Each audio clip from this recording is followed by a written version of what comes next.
Tape 14, Recording 5, Elizabeth Flowers, the Crimson Mistress of the Crimson Bay. Now, Elizabeth, I'm going to ask you some questions, and I must request you answer them honestly. First, how old were you when the viral cerebrum sclerosis broke out? The year was 1400 something. I can't quite remember, it's been so long now. But I was turned at the age of 22, and at that age I shall remain forever.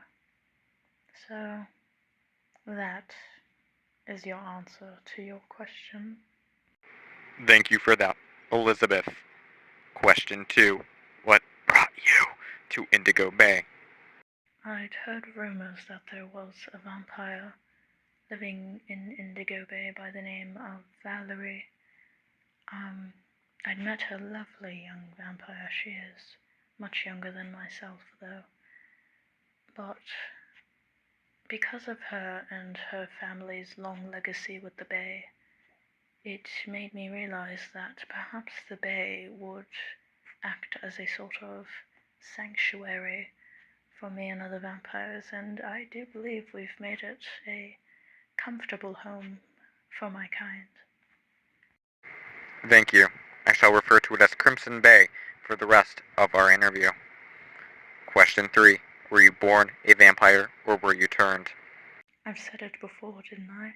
Back in the 1400s I was turned. There was this big war going on around my home country. I can't quite remember the details, but it's something I'd rather not get into.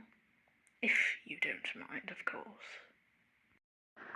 That does not bug me at all. Right. So question 4. What brought you to your leadership position in the Bay? The other vampires have always sort of seen me as inspiration, and perhaps that's because of how long I've been around.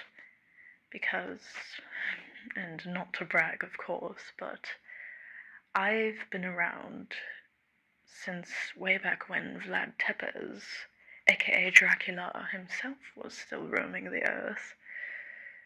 And I actually did meet him before. Interesting fellow, rest his soul, though. Yes, of course. Question 5. Why do you continue to exist within this awful hellscape? Doesn't that just pester you?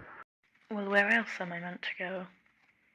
Surely, I mean, the Bay at this point has become a sanctuary for every and all vampires that I know of.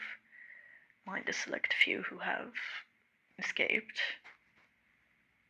But what else is out there for me? I have everything I need right here. Question 6. What goal do you strive to achieve with Crimson Bay? Well, with the help of my dear Officer Wiles, I hope to maintain law and order. Keep it like a community that was never even affected by the apocalypse in the first place. Mind you, we do still have to survive off fish, but what other option do my poor vampires have? You know,